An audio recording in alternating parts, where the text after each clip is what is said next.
Unit 9 goes, which we discussed last week. We got about halfway through Unit 9, which meant we covered all of the angiography in Unit 9. So we talked about MRA and the different types of MRA, right? Digital subtraction MRA, time of flight MRA, phase contrast MRA, and contrast enhanced MRA. So any questions about these topics we talked about last week? Anything that we need to discuss, anything we need to clear up? Everyone feels pretty good about the material? So? Okay. So if I asked you which MRA is capable of showing the speed and direction of blood flow, what would you say? Phase. That's phase contrast. Yes, Contrast. PCMRA. If I asked you which type of MRA has the largest possible field of view? Okay, digital subtraction MRA. If I asked you which type of MRA do we typically use for the circle of Willis? Time of flight. 3D time of flight. Okay. If I asked you which type of MRA uses multiple overlapping slabs of anatomy, that would be Matza, yes. If I asked you which MRA involves bolus tracking, contrast enhanced MRA. If I asked you which MRA, let's see, which type of MRA requires collecting data during systole and diastole?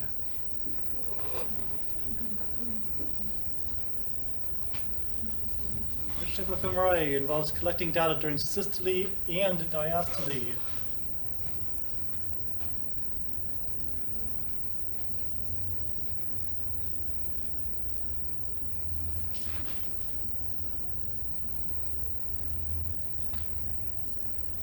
I think I heard it. Digital subtraction. It is digital subtraction, yes. If I asked you which type of MRA uses, which type of MRA is prone to the Venetian blind artifact? That's Matza again, yes. Let's see. Which type of MRA is at risk of T1 shine-through effects?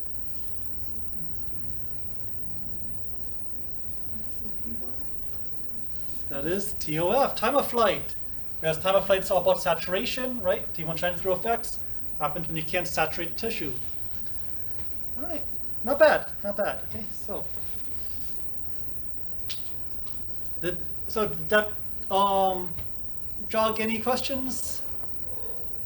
You still feel pretty good about the material? So. All right, well, feel free to ask at any time. But we are going to move on. And since we are done with MRAs and angiography, the next subject we're going to tackle is cardiac. So let's talk about cardiac MRI. And to talk about cardiac MRI, we first need to talk about the heart. So, heart, typically located on the left side of the body. It's this weird shaped organ that looks nothing like what we have during Valentine's Day, right? If you actually give someone a real anatomically correct heart on Valentine's Day, you probably won't hear from them again. So, a heart does have a point though, just like a Valentine's Day heart, right? It's got a little point, that's our apex, okay? Just like the patella, the apex is on the bottom, okay? And so the base of the heart is on the top. I know that sounds weird because normally we think base is on the bottom, but you know, the heart does what it does. So, base of the heart on the top, pointy part, apex is on the bottom. The heart does not lie straight up and down like this though. So it's very important we know how the heart lies in the body. So looking at the apex, which way does the apex point? It does not point straight inferior. We've established that. So which way does it point? Posterior? Anterior? Anterior? Oblique-ish? Okay, so yes, it does point anterior. So apex is going to be more anterior, base is going to be more posterior. Is that all? That's right, it also points left or right, doesn't it? Which way does the apex point? To the left. Towards the left, that's right. So it's aimed a little bit anterior and it's aimed towards the left. So it sits in this weird oblique position here. Okay. So we can kind of see this in this image, right? This is an AP view of the heart. So we're looking at the heart from the front, right? Right ventricle, right atrium, right ventricle, left atrium, left ventricle. And as you can see, the heart is pointing more towards the left side, right? Okay. In addition, if we're looking at the heart here from the side, so this is looking at the right side of the heart, right? That's why we can see the right atrium and right ventricle here. You see that the apex is also pointed forwards. It's pointed anterior. The heart points anterior and heart points towards the left. Okay. So this is very important because when it comes to the heart, because it sits at this weird oblique, you cannot just do a regular axial, sagittal, coronal view of the heart. It does not work because the heart does not follow these planes. We need to do axial, coronal, sagittal in relation to the heart's oblique position. So our axial, sagittal, and coronal are also going to be angled to follow the heart. So rather than refer to them as axial, sagittal, coronal, we have these terms instead. Our axial view of the heart, right, the one that cuts through this long axis this way, right, that lets you see right ventricle and left ventricle at the same time. That is called the short axis view. So if you want an axial view of the heart and not the body, right, that is a short axis view. On the other hand, if you want a sagittal view of the heart, in other words, you're cutting in a way that you see left atrium and left ventricle, or right atrium and right ventricle, right? That is called the two-chamber view, which makes sense because you see left atrium and ventricle at the same time, or you see right atrium and right ventricle at the same time, or you just see the interventricular septum, right? So parallel to that interventricular septum. So this is our two-chamber view, right? This is a vertical long axis view. Okay, so this is our sagittal to the heart. Finally, if you want to do a coronal of the heart, so in other words, we cut like this, and you would be able to see right atrium, right ventricle, left atrium, and left ventricle all at the same time. That is now a four-chamber view, right? Because all four chambers are now visible. Okay. So axial is the short axis view, sagittal is the two-chamber view, and then coronal is your four-chamber view. Okay. So this one is perpendicular to the interventricular septum, right? So if this is the septum, now you're chopping perpendicular, coronal. So any questions with this terminology so far? All right. So in that case, let's talk about cardiac gating. Actually, hold on. Let me do this real quick. So easier time figuring out what's next. Okay, cardiac gating. So cardiac being the heart, gating. So if you've done CT, have you encountered the word gating? What does that mean? We use either prospective or retrospective. Prospective, we use only diastolic phase. Retrospective, we use both, but take everything systolic, diastolic, but whatever you want, you can take it later. Okay, but all right, so let's say that we are using prospective. So what are you doing with that diastolic phase though? When you say diastolic phase? We do the scan only during diastolic because at that time the motion is very least. So systolic is contraction, so we do the scan during diastolic. Very good. Right, so the whole idea is that gating means that you wait until something happens, right? So you're gated, you're kept from scanning until something happens. And once that thing happens, then the gates open and then you can scan. And then you stop and you wait again for the next thing to happen. And then you can scan again, right? So we're waiting for these specific moments to scan, right? An event triggers our collection, right? So gating, triggering, we see these terms used interchangeably. So how do we figure out this event that is going to gate or trigger our scan? Well, typically, we're going to be using something that monitors the heart.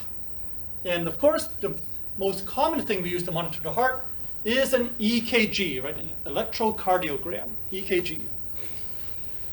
So we talked about the EKG, I think 2 weeks ago, right? So we have our P wave, we have our QRS complex, and then we have the R wave, right? And then just repeats, and we use this EKG, we look at the peaks, and we use these peaks to figure out when we scan.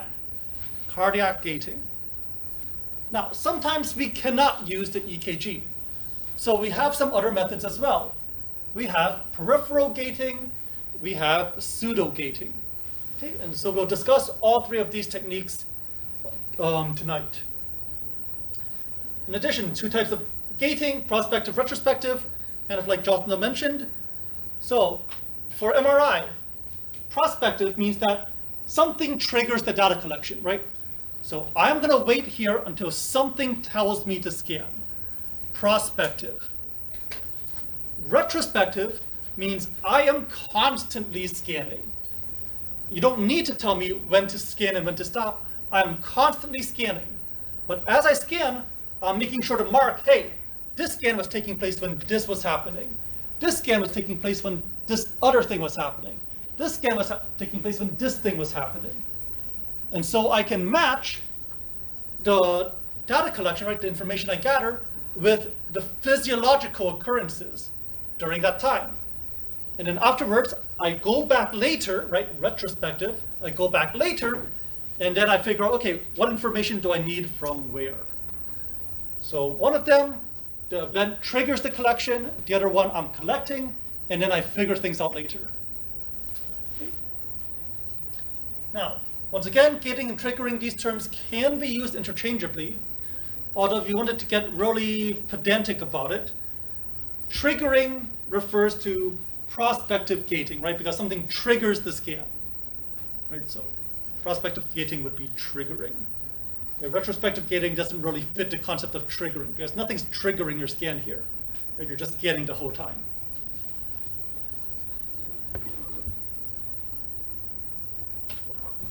Okay, and that brings us to our EKG. So, okay, make sure that we're familiar with systole and diastole. Okay, make sure we're comfortable with these concepts. Okay, make sure we're comfortable with these parts of the EKG as well. Okay, we've got our P wave, our QRS complex, and then our T wave. Okay, these segments, these intervals, not as important for us in MRI. Okay, so P wave, okay, atriosystole, okay, contraction of the atria, blood gets pumped into the ventricles. The big one, QRS complex, the ventricles contract, so this either pumps blood to the lungs or pumps blood to the rest of the body, depending on if it's the left or right ventricle we're looking at. And finally, T wave, this is repolarization, this is the relaxation of the ventricles, right? So that's diastole.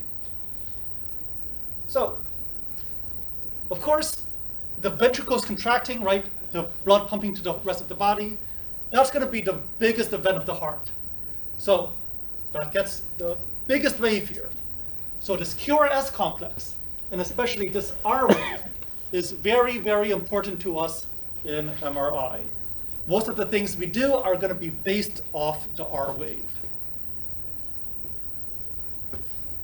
However, and we mentioned this before, there's a problem in MRI. There's a problem with relying on the R wave. And that's because the EKG measures electrical impulses of the heart, right? It measures depolarization and repolarization of the heart. So it's measuring electrical things. And in CT, this is no problem. But in MRI, we run into an issue. Because what do we have inside our blood? We have hydrogen, yes. Okay. As far as cells go, we have red blood cells, and inside the red blood cells, we have iron, hemoglobin, right? Iron, well, can be magnetized. So now you've got this flowing iron, this moving iron. Basically, you have this moving magnet inside your bloodstream. You have a moving magnet, a moving magnetic field inside your bloodstream. And when you have movement, right, motion, and a magnetic field, what else do we end up with? Current. Current. We end up with an electrical current. And that electrical current can be picked up and interferes with our EKG. So this is our magnetohydrodynamic effect, right? So this extra current from the blood interferes with our EKG, and it causes our wave to look weird. Specifically, we see an increase in the amplitude of the T wave in our EKG. Right? So we've got our blood. The blood is iron, so it's a conductive fluid. It's moving in our magnetic field. So that's how we get our electrical current, and that causes the magnetohydrodynamic effect. The stronger the magnetic field, the stronger this effect becomes. So as we go from 0 Teslas to 1.5 Teslas to 3 Teslas, we can see that this T wave here gets bigger and bigger and bigger. Now, this doesn't actually affect the body, right? The body has no issue with the magnetohydrodynamic effect. The main problem with this is that it affects us. It affects the EKG that we collect. Because when the T wave gets this big, it starts to look an awful lot like an R wave. And the computer can't tell the difference. Okay? So if that T wave gets big enough, when we're trying to gate, when we're trying to trigger and we're looking for the R wave, sometimes we might accidentally trigger off the T wave instead. Okay. So that is something that we need to be aware of.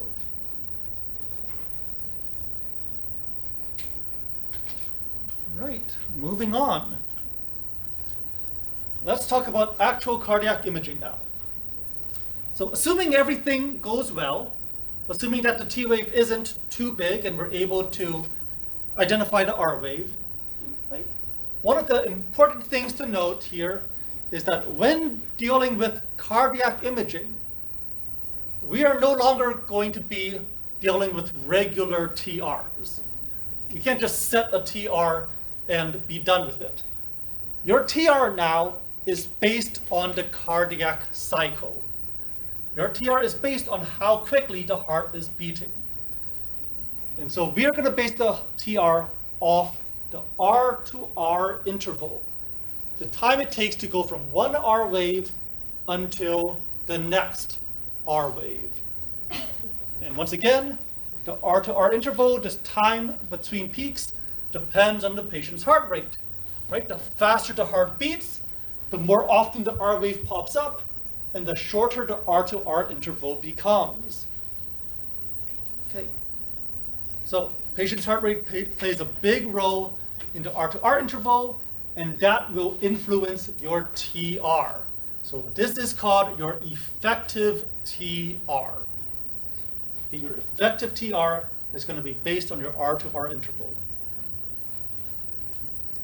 So, how do we calculate the R to R interval? Okay, well, let's think about it. Let's try and work this through logically.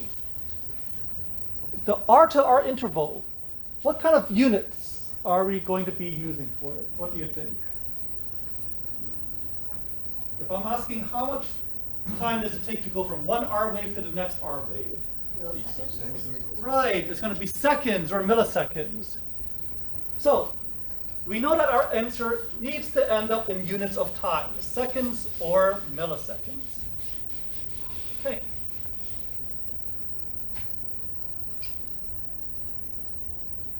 Seems good enough. Okay. But what information do we have to calculate the R to R interval? What information can we collect from the patient in order to calculate this R to R interval? Right, heart rate. How do you measure heart rate? When you exercise, right, what do you use to measure heart rate? Beats per minute, exactly, right? 60 beats per minute, right? 80 beats per minute. If you're exercising, you probably like 120, 150 beats per minute, right? If you're running real hard. So we're going to start with beats per minute. So someone give me a heart rate. 65, okay. Let's deal with 65 beats per minute.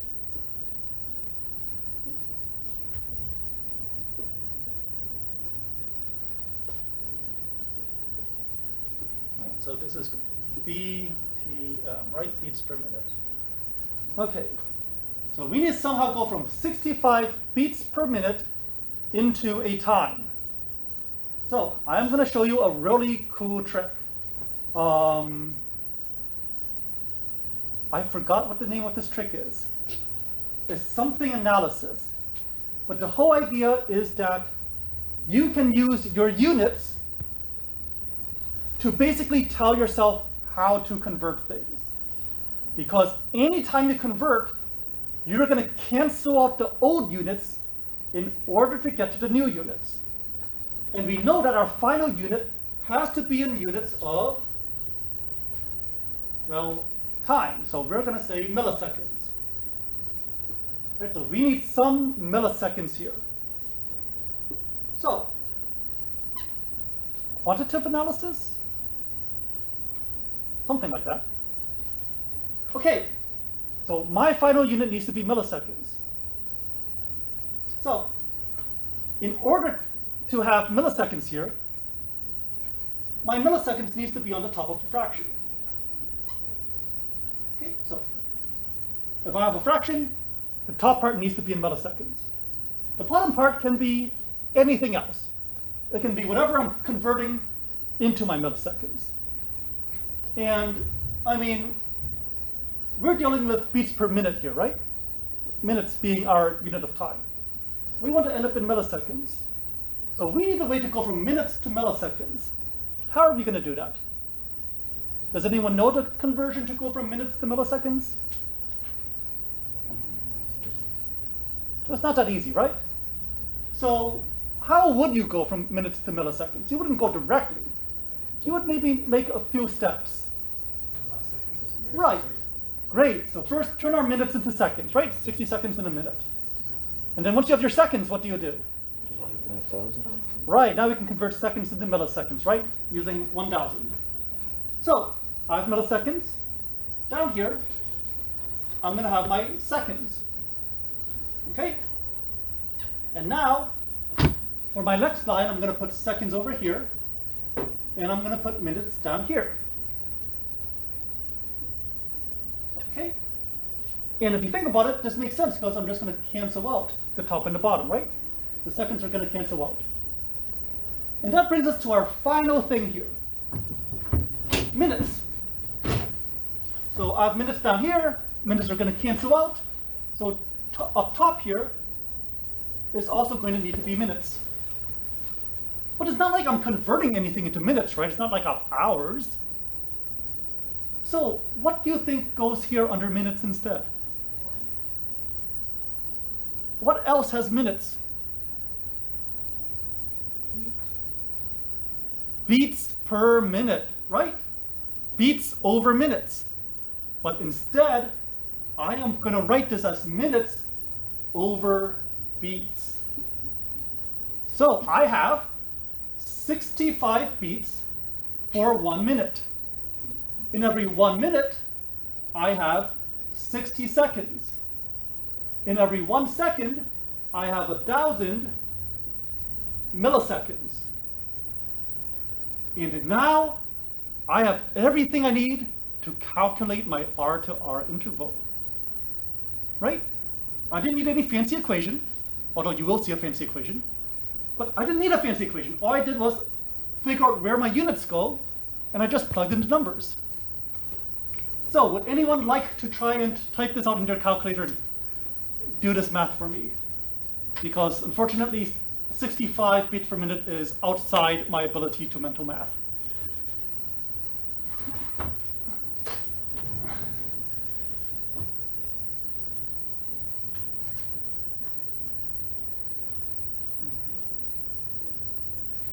$923.07. 923, okay, we'll just round it to just 923. All right, sounds reasonable. All right, 923 milliseconds. All right, so 65 beats per minute. That means in between each R wave, we have 923 milliseconds. This is our R to R interval. Does that make sense? All good? All right, I promised you a shortcut, fancy equation. Here's your fancy equation. Your R to R interval is just 60,000 divided by your heart rate, which makes a lot of sense because if you come back and look at this equation, on top you have 1,000 times 60 gives you 60,000, and on the bottom you have your beats per minute. So that's where your equation comes from. R to R interval is just 60,000 over beats per minute. Nice and simple.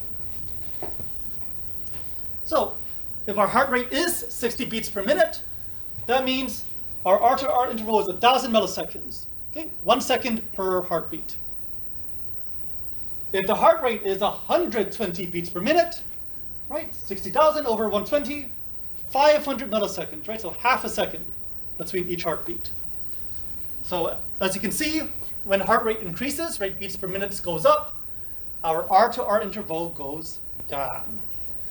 And once again, our effective TR is going to be based on the R to R interval. So your patient's heart rate determines your TR. Okay? You suddenly have a lot less control over the TR. It's all about the patient's heart rate.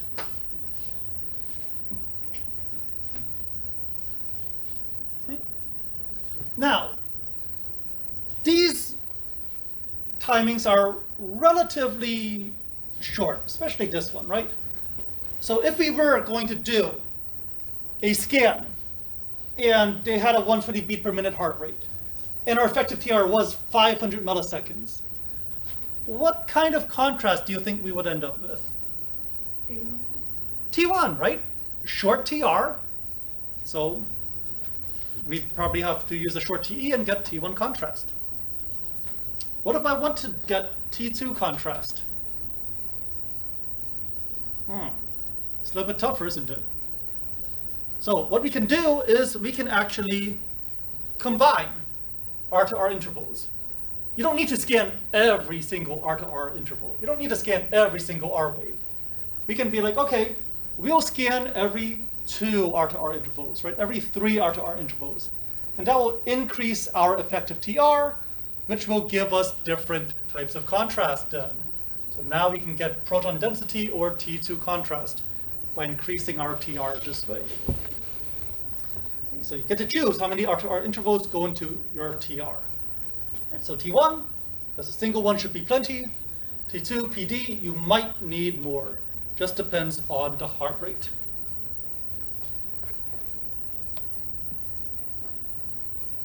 Okay. Any questions so far? Any questions on how to calculate the R to R interval? Okay. You're going to need this knowledge later. So, now let's talk about trigger timing. Because I made it sound like we have our heartbeat, we have an R wave, we scan when we see the R wave. But in reality, that's not true. The reason is twofold. Number one, heart rate is not perfectly constant. So we can't always be scanning because we don't know when the next R wave is going to show up. And secondly, if I scan immediately when the R wave happens, what part of the cardiac cycle is that? The middle. That's right. That's during ventricular contraction, right? That's when the R wave happens. What if I want to see the heart when the ventricle is relaxed, when it's not contracted? What if I want to see the heart after the T wave has happened, right? Well, then I can't scan immediately. I would need to wait a little bit before scanning. So we actually have two waiting periods when dealing with cardiac imaging. We have a trigger window and we have a trigger delay. And these waiting periods help us work around the problems that I just mentioned. So we're not always going to scan immediately with the R wave. Right? We're going to have these waiting periods to take into account. And so let's start with trigger window. With the trigger window, we're scanning. And then the computer's like, I feel like the next R wave is about to come. I am going to stop scanning and I'm going to wait for the next R wave so it tells me when to scan again. Right? So I scan, stop and wait. Once I see the R wave come through, scan again, scan, stop. Waiting, R wave come through, scan, right? This waiting period, the time I'm looking for the R wave, is my trigger window. And usually the trigger window is going to be defined as a percentage of the total R to R interval. So it doesn't matter what the R to R interval is. I'm just going to say, okay, whatever this R to R interval is, the last 10% of it is going to be used for waiting. Or the last 15% of it, I'm going to spend waiting for the R wave. So basically, it gives you wiggle room, right? If the R to R interval changes by 10%, that's okay. You'll still be able to catch it within your trigger window. Okay. So, for example, 60 beats per minute, R to R interval is 1,000 milliseconds. So then, if I set my trigger window to 10%, I am spending the last 100 milliseconds waiting for the next R wave. I'm going to cut off my scan at 900 milliseconds, and I'm going to start waiting for the R wave to appear. Right? That is the trigger window. So let's say that while I'm being scanned, I get nervous. Like, oh no, I hear all these noises, and I get nervous, and my heart rate increases. That's okay, because I have this extra window built in, right? I have this extra waiting time, this 10% trigger window built in. So even if my heart rate increases, so it goes from 1,000 milliseconds down to 990, 980, 970, 960, 950 milliseconds for my heart rate. Maybe 923 milliseconds for my heart rate, right? It increased from 60 to 65 beats per minute. That's okay. It's still inside my trigger window.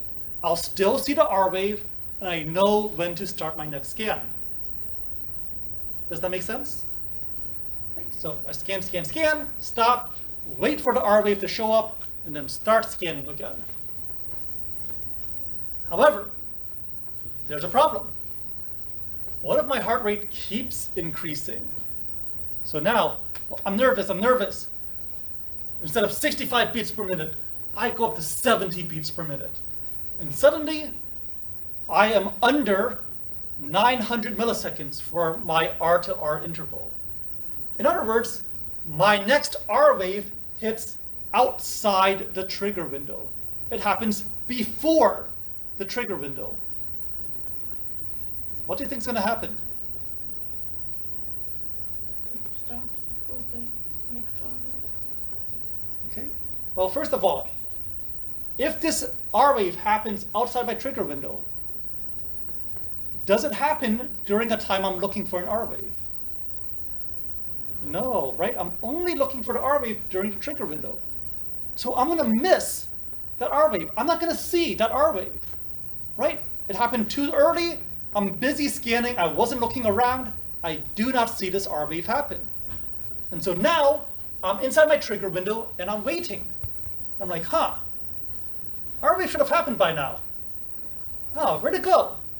And I'm waiting and I'm waiting and I'm waiting and suddenly, aha, R wave, there you are, found you. But what's wrong? That's right, it's the one after, right? I missed the first one. This is the next R wave, right? I should have grabbed this one, but I missed it. I grabbed the one after. So it's not a single R to R interval anymore. I ended up waiting 2 R to R intervals, right? And if that happens, what happens to my effective TR? Also increases, that's right. Okay. Now, if I calm down, if I relax and my heart rate goes down and my R to R interval increases, no big deal. It's still inside my trigger window, right? But the problem happens when my heart rate increases, right? R wave happens too early. I miss it from my trigger window and I end up waiting until this third R wave, right? Should have grabbed the second one, but I could only find the third one. So that's why the trigger window can't be too short. You need it long enough to account for natural variations in the heart rate. But at the same time, you can't have it too long.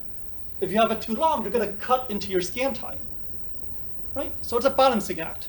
Not too short, not too long. Got to get that Goldilocks, right? Just right. MRI is all about being Goldilocks, just right. Okay, so any questions about this trigger window?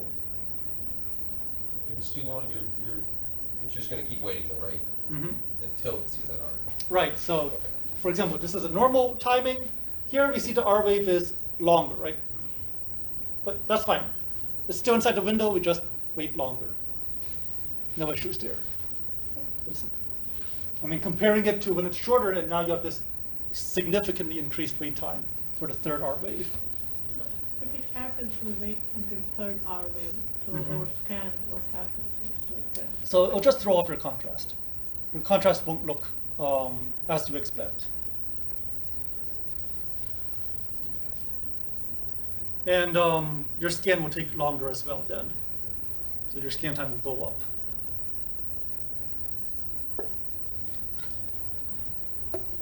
So because if patient has some atrial fibrillation, ischemia, we cannot do the cardiac. Yes, if because they the have, heart rate is correct. If they have an irregular heart rate, you're not going to be able to do proper prospective gating. That's what happens in CT. Patient heart rate is irregular, we cannot do it, then we send the patient. And then the patient heart rate is above 60, 65, we cannot do the cardiac, and we send the patient. We give the medication propranolol, if it doesn't come down, we cannot.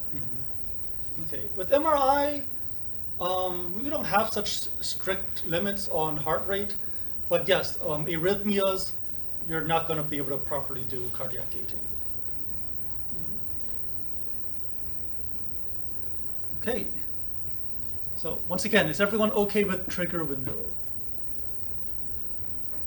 In that case, we have the second waiting period, which is our trigger delay. So this here is a waiting period after the R wave occurs. And this lets us choose which part of the cardiac cycle we want to image.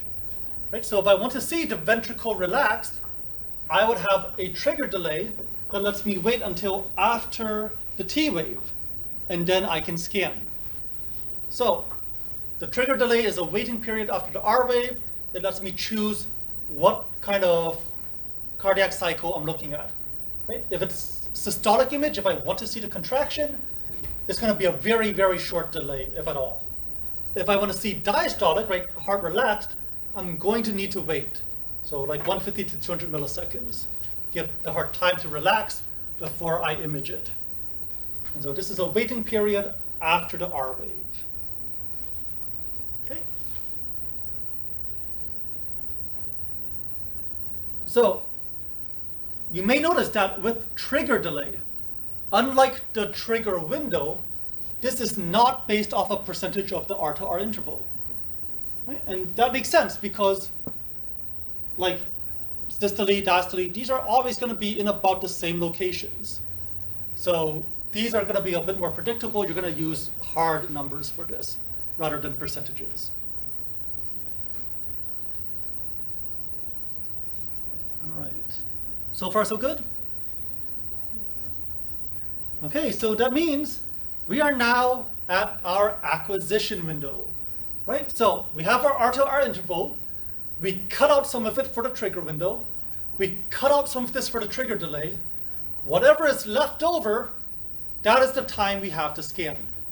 That is our acquisition window, right? So the imaging time, the time we have left to scan, is going to be the R to R interval minus the time from the trigger window and minus the time from the trigger delay. Okay? So both of these equations are exactly the same. I just took the minus sign and distributed it. Keep in mind, the acquisition window is not your effective TR. Right? The effective TR is the R to R interval, is the total time.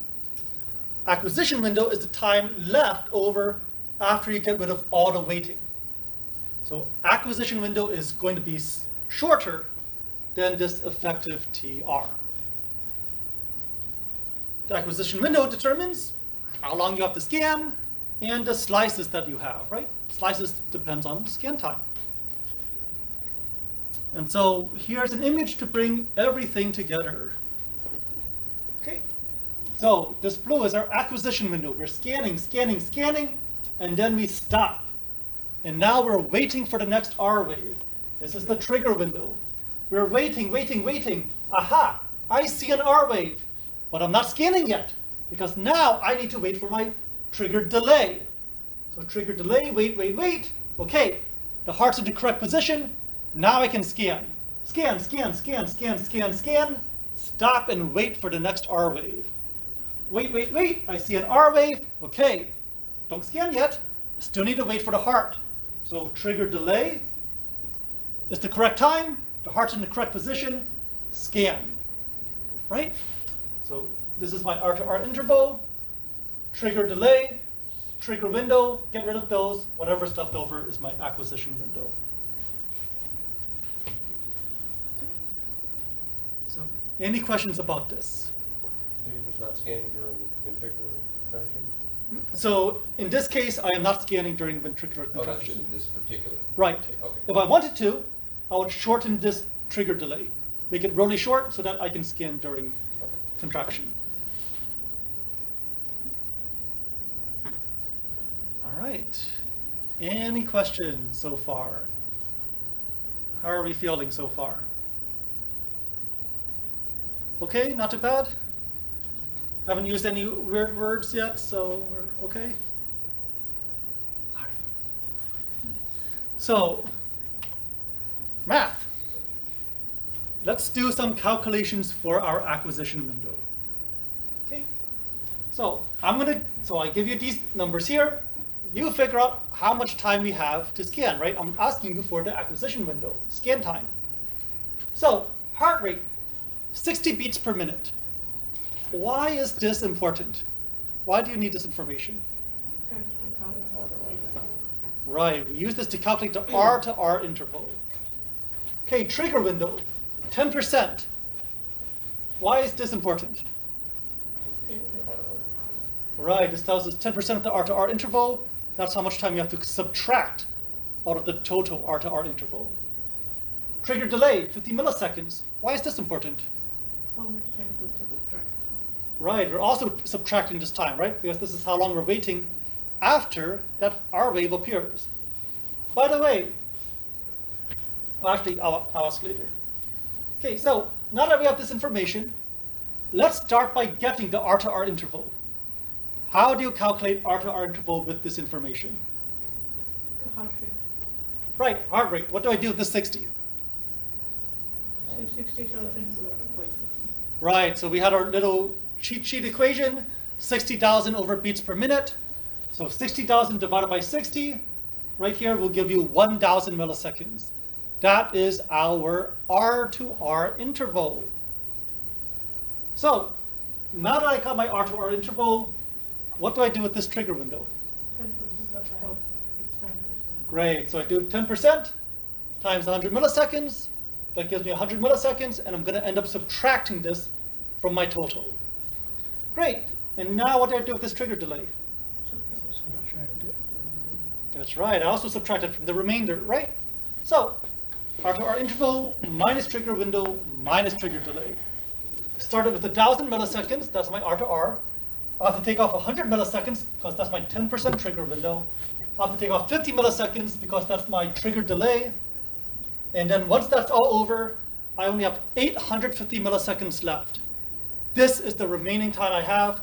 This is the time I have to actually scan. Does that make sense? Is that the effective TR? So this is not effective TR, right? This is our effective TR. Or that is the acquisition? So acquisition window down here, R to R interval, effective TR up here. By the way, looking at this information, if we were to scan, what part of the cardiac cycle do you think we're going to be in? It's like systole. This would be systole. What information tells you that? The 50 milliseconds. The trigger delay, right? You can look at the trigger delay and get a pretty good guess as to what the focus is going to be. Okay, so far so good? All right. So, all of this relied on what? Heart rate. Yep, so heart rate. How do we measure heart rate?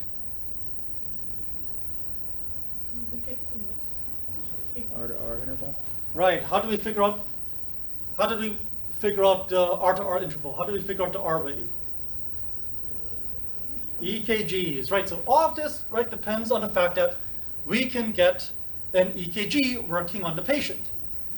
But as we know, that isn't always the case, right? Sometimes you got a sweaty patient or a hairy patient, or the EKGs just don't stick, or they don't work, or they're not very sensitive, or you've got a magnetohydrodynamic effect, and so it keeps your EKG from working properly. So is there an alternative to using the EKG? The fact that I'm asking you means the answer is yes. So what can we do? We have a different type of patient monitoring device. It's also a very common patient monitoring device that can measure blood volume. You can see when blood volume increases, you can see when blood volume decreases, especially in the periphery. And so, Corinne, what is this device? This is a pulse ox, right? So this is our pulse oximeter, right? A little clip thing that you put onto the finger. So it's got a laser in it, it's bouncing off the skin, it's measuring the change in the color, right, from the blood volume. So when the blood volume increases, that's systole. When the blood volume decreases, that's diastole. So now once again we can see a rise and a fall, and we can use this peak to act like an R wave. Right, so rise in blood volume. Okay, here's the peak of blood volume. That's going to be our R wave. Drops back down, systole, relaxes, rises again. Okay, that's our next R wave. So we can get an R to R interval based off this. What's the problem? Well, this is kind of far from this. It takes time for blood to get from here all the way out here. So the timing is actually going to be slightly off. It's going to be off by about 250 milliseconds. It takes about a quarter of a second for the effects of systole in the heart to show up as increased blood volume in the fingers. Okay? But aside from that, everything else works exactly like normal. So you can still have your trigger window, you can still have your trigger delay, you still have your acquisition window, right? Your R to R intervals, right? Still perfectly fine using this R wave based off the pulse oximeter. It's just everything is slightly delayed. Okay, so when the R wave hits at the pulse ox, that is not going to give you a heart that is in systole, right? By the time the R wave hits at your pulse ox, 250 milliseconds have actually passed. The heart's already in diastole. The heart is already relaxed by this time. So you would need to take that into account and adjust your timings. Okay, but what if you have a patient that you also can't get the pulse ox to work on? What if the pulse ox isn't sensitive enough? What if it can't give you a consistent reading? What else can we do? Okay. Well, that brings us to pseudogating, which is you guess. You take your best guess as to what's happening. Basically, this is gating, and I'm using these air quotes, gating without using electrodes, without using a photosensor.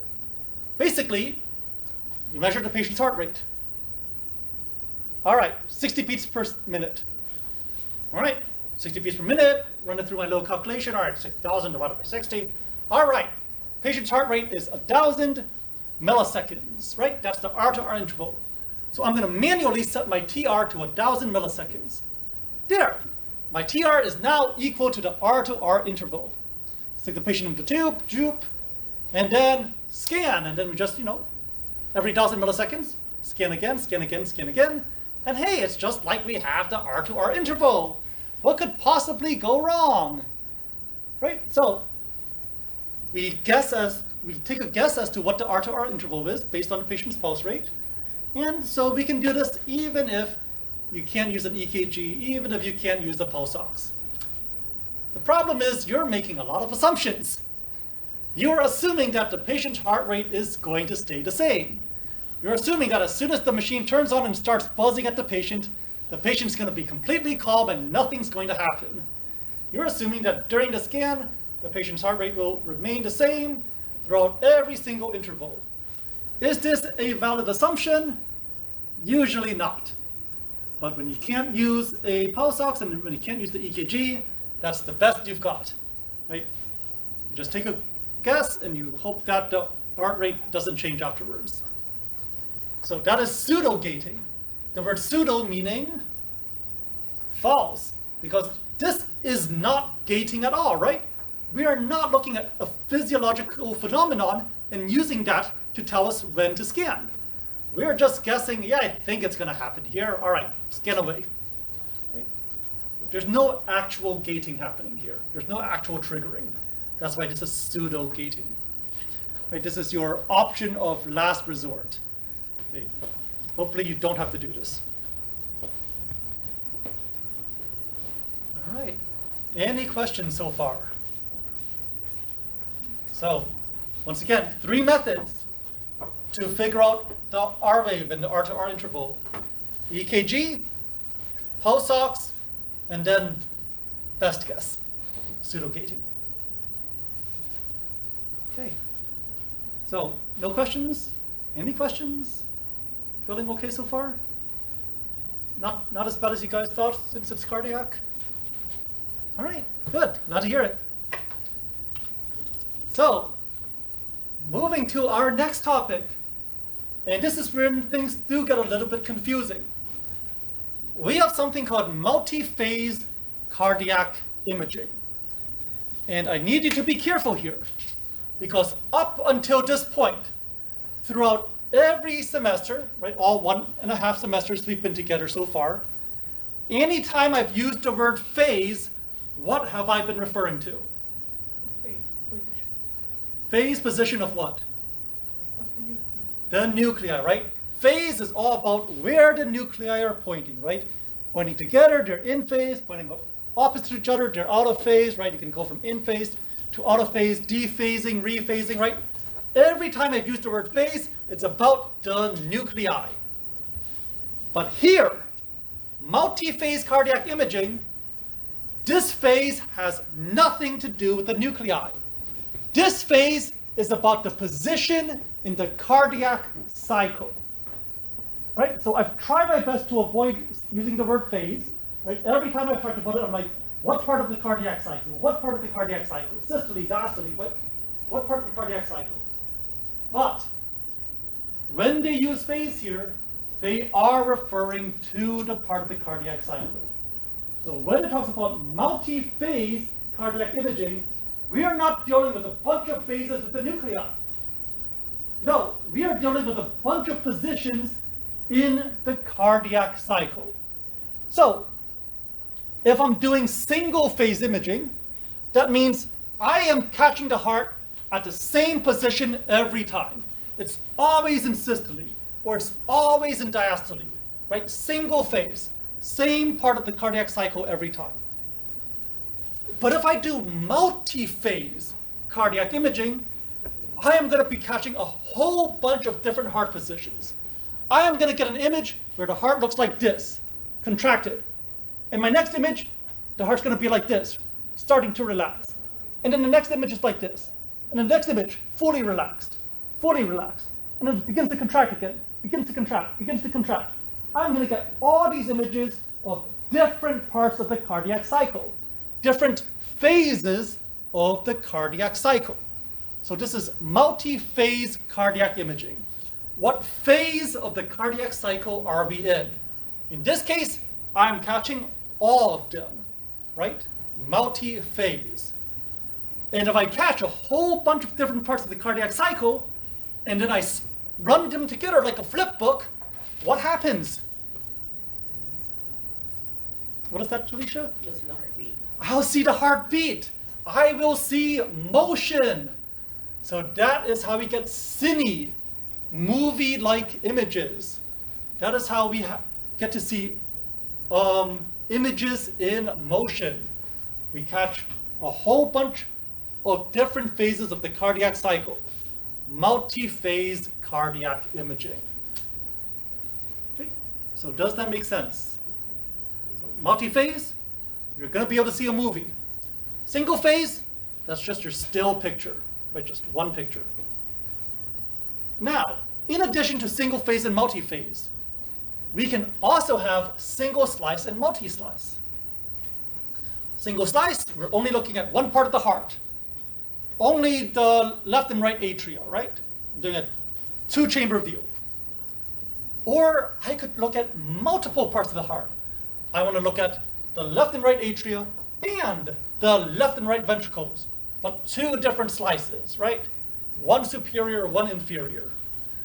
Multi-slice. And so we can mix and match these. We can have single phase, single slice. We can have multi-phase, single slice. You can have single phase multi-slice.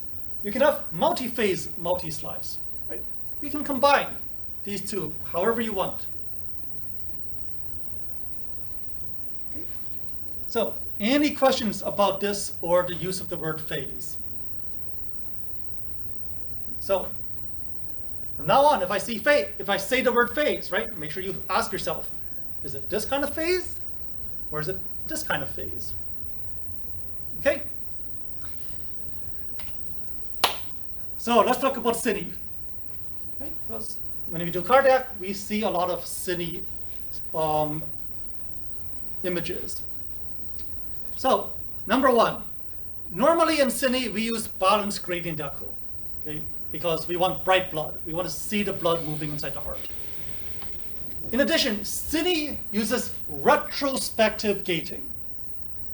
Everything we talked about previously was prospective gating, right? Wait for the R wave, wait a little bit, scan, pause, wait for the next R wave, right? Prospective gating, triggering. But cine is retrospective gating, which means we are scanning nonstop. I don't care where the R wave pops up, doesn't matter, I'm still scanning no matter what. Just scan the whole time. While I'm scanning, I've got my EKG.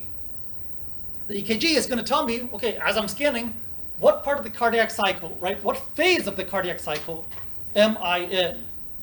And then using that information, right, I can then take my images and put them into the correct locations, right? Multi-phase imaging. So each R to R interval, as I'm scanning, I am going to collect multiple phases of the cardiac cycle. So I'm going to collect some images here, some images here, some images here, here, here, here, and I'm going to be able to see how the heart moves between them. So I do have a cine example here. Okay, let's take a look. Okay. All right, so okay, here we go. All right, and so this is a cine, right? Here's the heart, and we can see the heart in motion, right? We can see it cycling through these different images, these different phases, whoops, of the cardiac cycle, right? So if I just pause it, right? So this is one frame, right? One picture, one phase of the cardiac cycle. And then it scans and gives me another picture.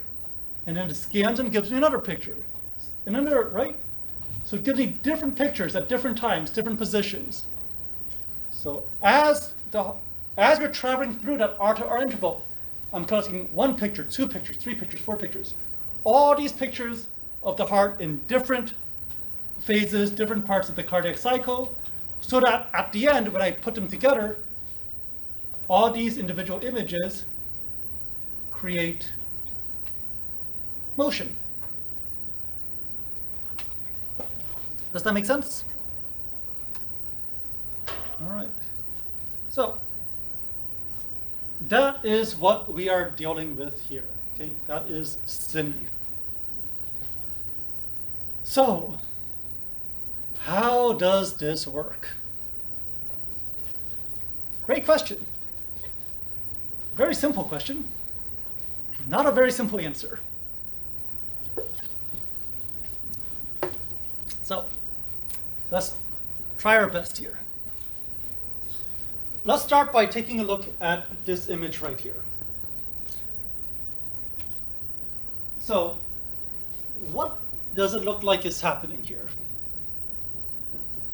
If you looked at this picture, right? What information do you get out of this picture? What do you think, Kimberly?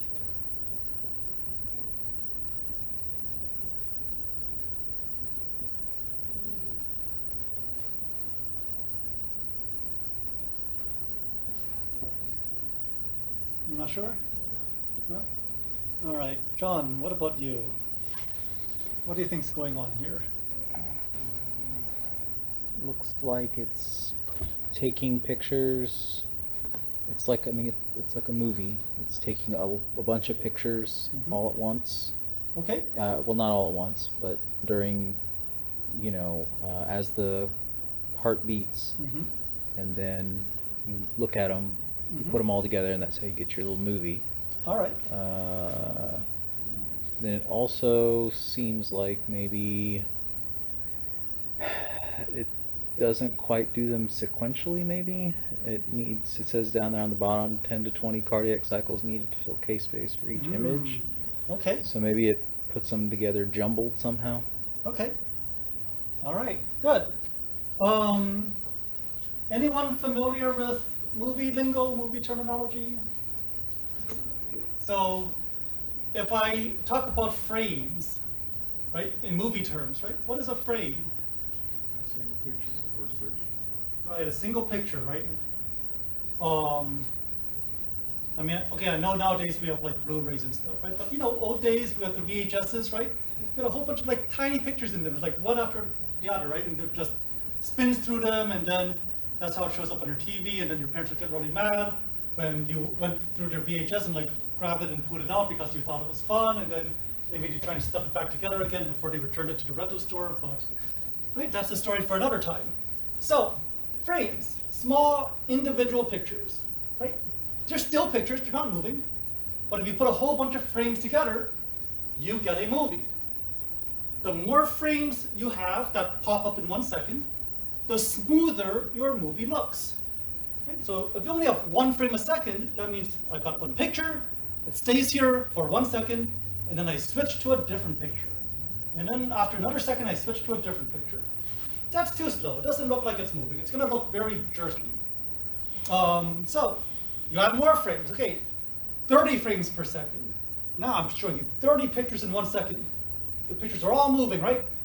So now you get this smooth motion, right? And then you can go up to 60 frames per second. Looks even smoother. So the more frames we have, the nicer our movie looks. But the frames are just these individual pictures. And so if we look up here, okay, so R wave. Here, I have the entire time between our first R wave to our next R wave, right? This entire time is being used for scanning. But I've divided this time. Part 1, 2, 3, 4, 5, 6, 7, 8, 9. In other words, I've taken my R to R interval and I've divided it into 9 frames. So I'm going to take 9 pictures between the first R wave and the second R wave, and those 9 pictures will each show a different part of the cardiac cycle, a different phase of the cardiac cycle. If I take the 9 pictures and put them together, it's going to give you a movie. You're going to see the heart contract and relax. So I need to scan the entire time. At the beginning of my scan, I'm going to be doing frame 1. By the time I get to the end of my scan, I'm going to be doing frame 9. And then I start all over again from the beginning. Okay? Because each of these frames is its own individual picture, what does each of these frames have? K-space. That's right. Each of these frames has its own individual K-space. Right? We've already said 1 K-space for 1 picture. So each frame has its own K-space. 9 frames, 9 K-spaces to fill. Now, we don't take the entire time here to fill just 1 line of K-space. That's not efficient. So we're going to try and scan as much as we can within this time to fill as many lines of K-space as we can for frame 1. And then we go to the K-space for frame 2.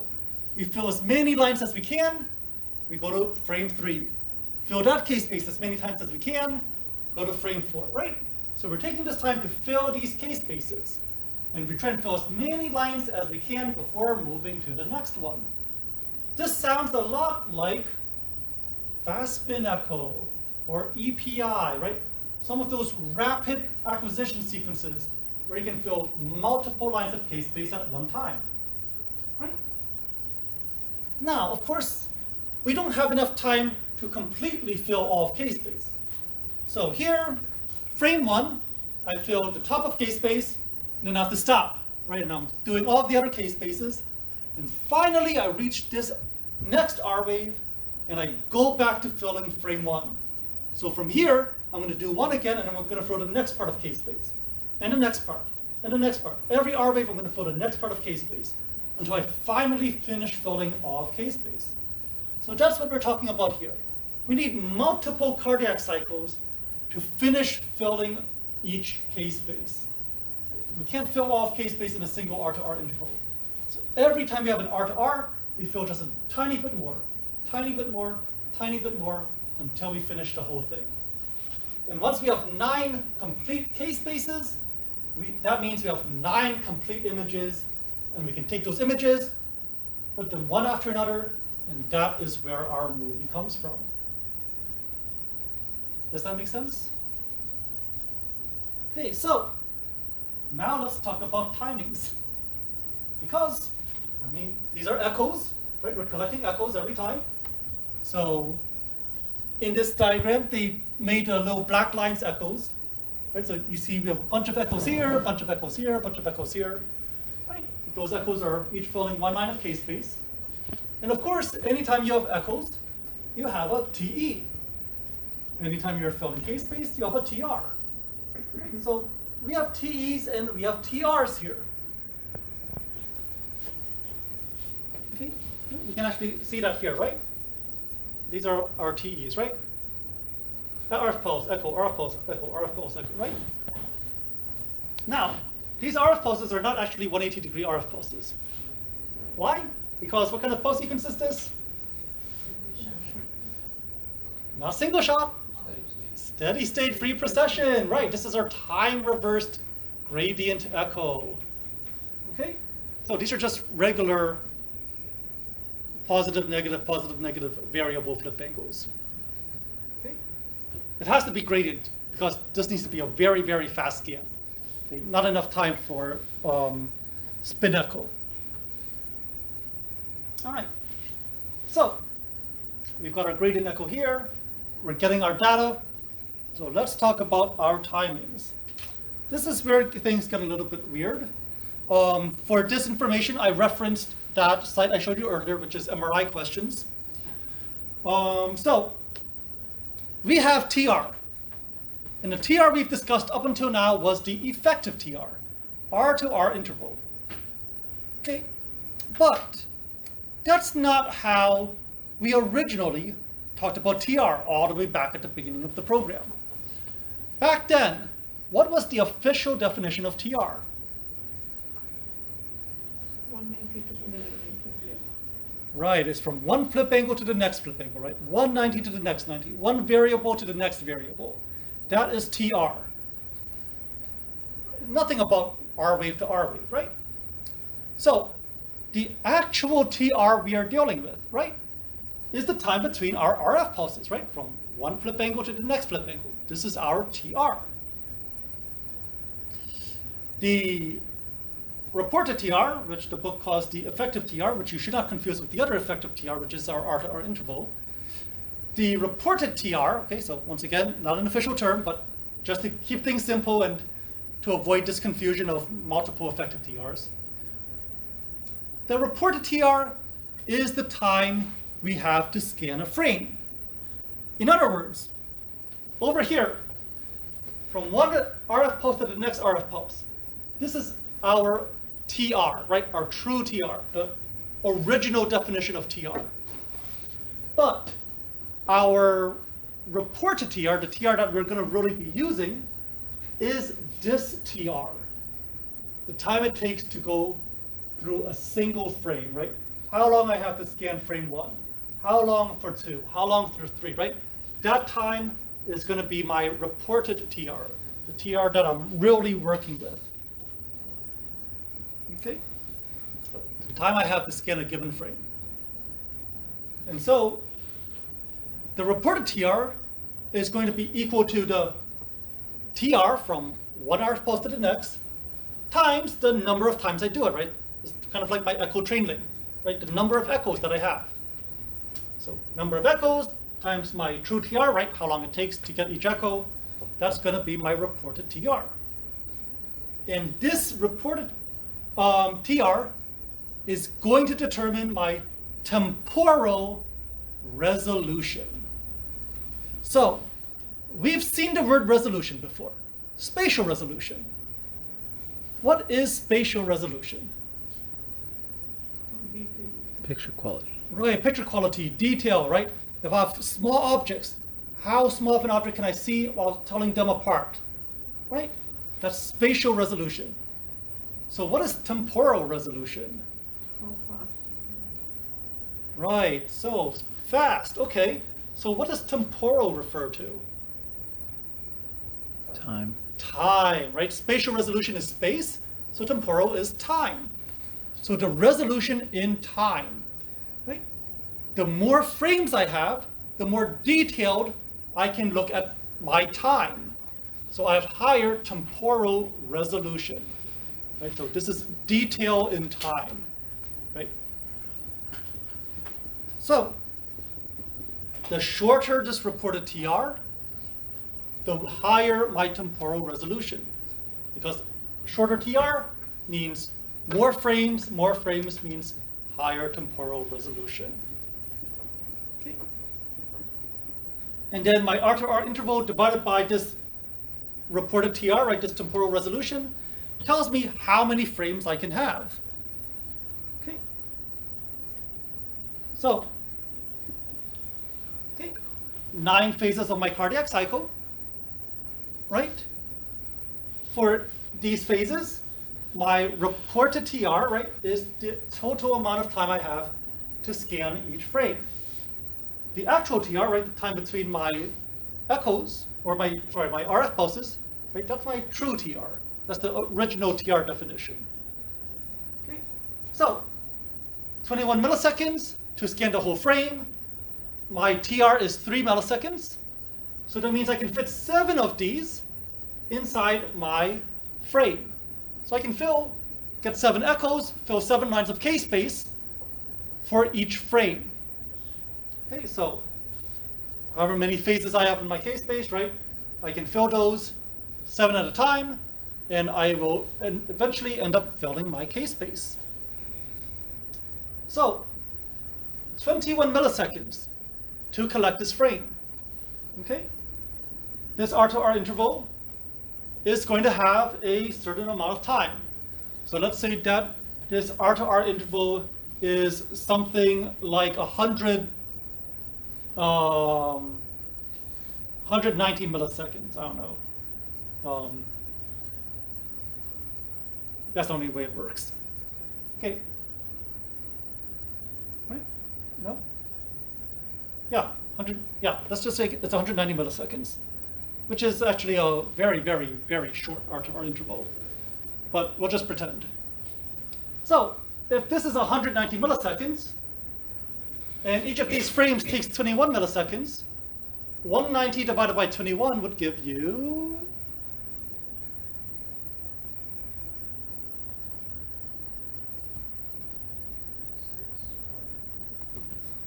Oh, is it 6? Whoops. Did I do my math wrong?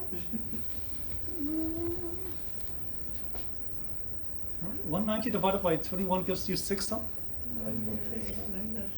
9.05. 9.05.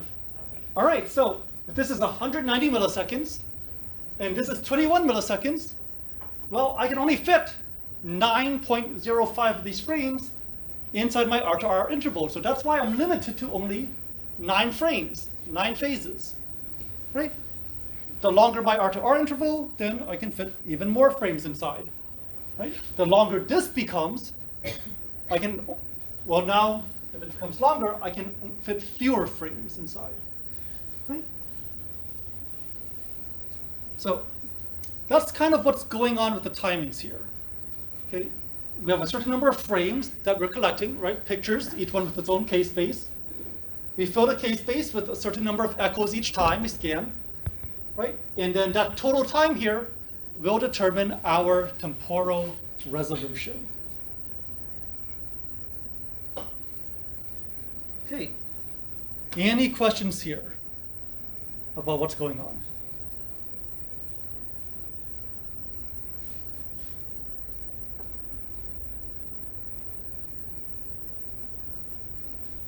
Everyone's happy so far.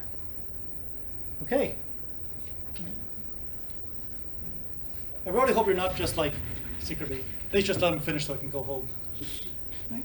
We'll finish, okay, we'll finish, but if you have questions, we do need to address them. Because now we need to talk about what happens with these timings, right? Because we have a trade-off between temporal resolution and scan time. It makes sense. Anytime we try to increase our resolution, spatial resolution, temporal resolution, our scan time goes up. Right? The more detailed our image or the more detailed our video is, the more time we need to collect our data. So the higher our temporal resolution, the fewer lines of K-space we can fill each TR. So if I have really high temporal resolution, instead of filling 7 lines of K-space each time, maybe I can only fill 3 lines of K-space each time, right? So it's like my echo train length has gone down. And if that goes down, my scan time goes up, okay? So the fewer lines of K-space I can fill per TR, the longer my scan time becomes. So here, I have 9 frames. For each of these 9 frames, I can fill 7 lines of K-space each time. If I want higher temporal resolution, so more frames, okay, 18 frames this time. Well, the amount of time is the same. So if I'm trying to squeeze 18 frames into the same amount of time, something has to go down. And that is the number of lines of K-space I can fill each time. So here, I can only fill maybe 3 lines of K-space now per frame, right? Half of what I could fill earlier. So because I'm filling fewer lines of K-space, my scan time goes up. It basically doubles my scan time. So I've increased my temporal resolution, but I have also increased the scan time. It takes longer to finish scanning. Okay. Are we okay with this concept here? Okay. So, what if you say, well, but does it have to increase? Does my scan time really need to go up? Isn't there some way that I can get higher temporal resolution without sacrificing my scan time? Right? Is there really no such thing as a free lunch? And so, actually, yes, we do have a way to try and get around that, which is called view sharing. And so the idea is this. I have this data for phase 1. I have this data for phase 2, correct? So here, heart's in a certain position. Here, the heart's in a different position. But this is a division that is entirely man-made. I have just arbitrarily chosen to end frame 1 here and start frame 2 here. In a different world, I could take the data from here in frame 1, the data from here in frame 2, and this would have been its own frame instead. And the position of this heart would be somewhere between here and here. And so this is view sharing. We take the same data and then we create these intermediate images. We create these pictures that take a little bit of the back end here, a little bit of the front end here, and we get this kind of like hybrid merged picture that is somewhere between frame 1 and frame 2 without having to do a new scan. It's still the same data. I'm just recombining the data in a different way to get an intermediate image, an in-between frame. Okay, so this is view sharing. So I don't need to do any extra scans, but I can create this almost like an illusion of having higher temporal resolution. Does that make sense? Yes, Kamari. Is it the same as when we're doing, combining 2 images of K-space to get an image to show how it scans out? Combining 2 images Or in something like that, K-space, when we're combining, like, when we're 75% of K-space, get an image. So let's see, combining images in K-space, the thing that I would immediately think of would be parallel imaging. So in parallel imaging, the different coils each get their own image, and they have their own K-space, and then we kind of like combine them together, smush them together, and that helps us reduce scan time. So yes, it's kind of similar to that we have information from 2 different K-spaces, and then we combine them together at the end.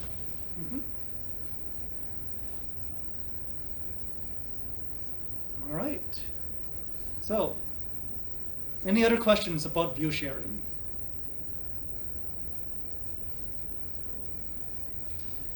All right. In that case, we are going to have gonna kind of end with a really fun one called spam. That's right, like the lunch meat, spam.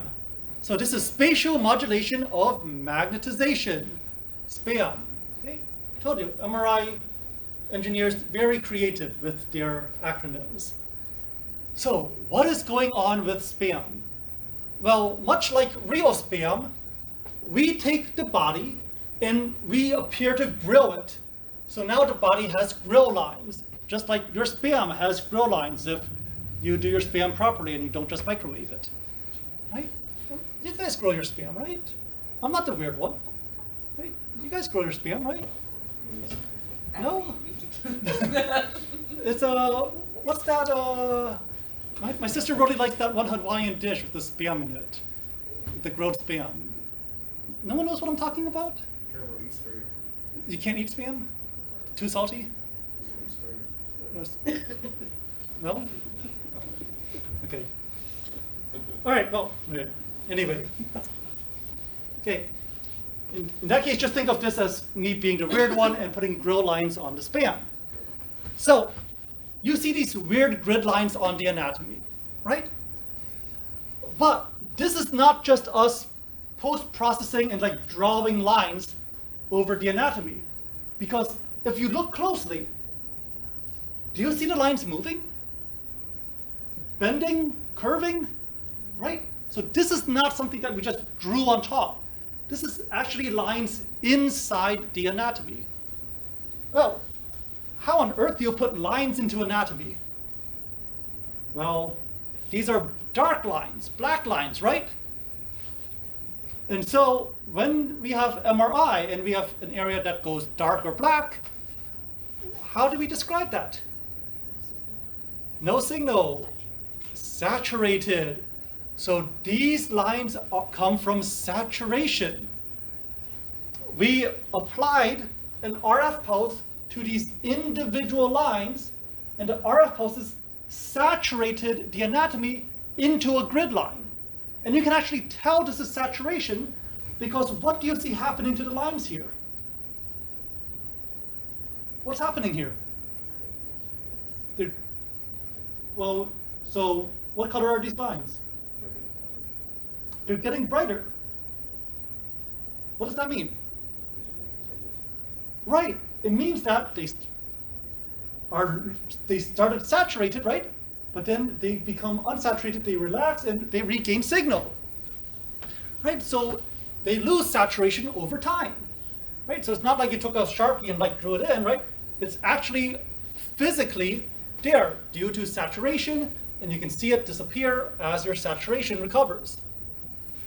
So this is done with RF saturation pulses. And the whole concept of spam is that on a normal cine, without these grid lines, it's really hard to tell how things are specifically moving. Like you can see the big overall picture, but what if you want to tell if the muscle itself is moving? You need to have some sort of reference point that you can see moving around to tell if it's moving or not. And so these grid lines give you a reference point to show you whether or not the muscle is moving. It shows you whether or not the muscle is viable. And this is very, very useful when you look at the heart. Because if a patient has a heart attack, and then they recover from the heart attack, what can happen? What is that? Scarring. Okay, scarring, right? It's a test of cardiac muscle tissue. One more time. The muscle tissue, the cardiac muscle got died in that particular place. There is no blood supply. Right, so during a heart attack, right, damage could have happened to the cardiac muscle, we could have scarring, we could have death, the cardiac muscle could no longer be patent, it could no longer be viable, so that cardiac muscle may no longer be moving. But it's really, really hard to tell if that muscle is moving or not unless you have a point of reference. So coming back to the grid lines, that's the whole idea.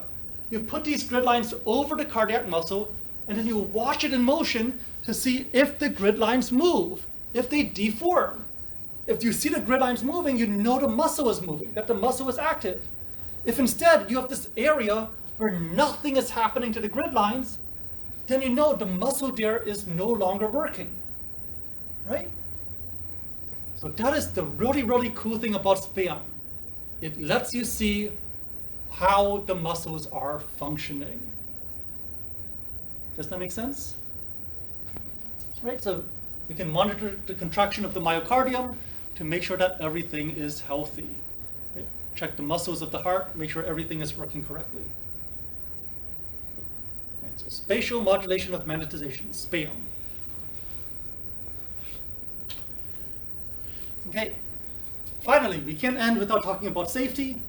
So, once again, anytime you have a wire, even if it's an EKG wire, when you've got a moving magnetic field from your gradients, right, when you have radio frequency pulses, you can induce current inside the wires, and that can lead to heating and burns. So remember, anytime you have a wire, make sure you do not loop or cross your cables. When two wires cross, it creates a point of extreme heat between them that can lead to burning. You can melt the insulation, they can touch each other, they can shock, right? So do not let them loop or cross. Also, do not let the cables touch the patient. Right? The cables can get hot, they can burn the patient. And don't let the cables touch the bore of the magnet either. They can cause inhomogeneities. Okay? And this is kind of common sense, so I didn't even mention it, but if the cable is frayed or split, don't use it. Okay? That's a hazard. That's an electrical hazard. Do not use frayed or split cables.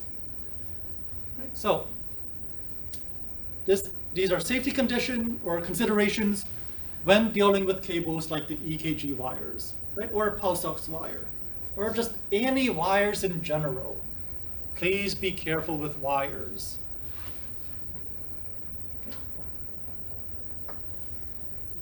So, if you do have a cable and it's running next to the patient or near the patient, what can you do to keep the cable from touching the patient? Yeah, wrap it, put a sheet or something in between the patient and the cable. Okay. Right, very good.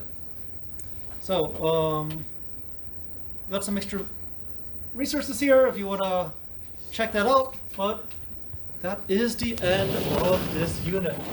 So this was MRA, angiography, and cardiac MRI, cardiac imaging.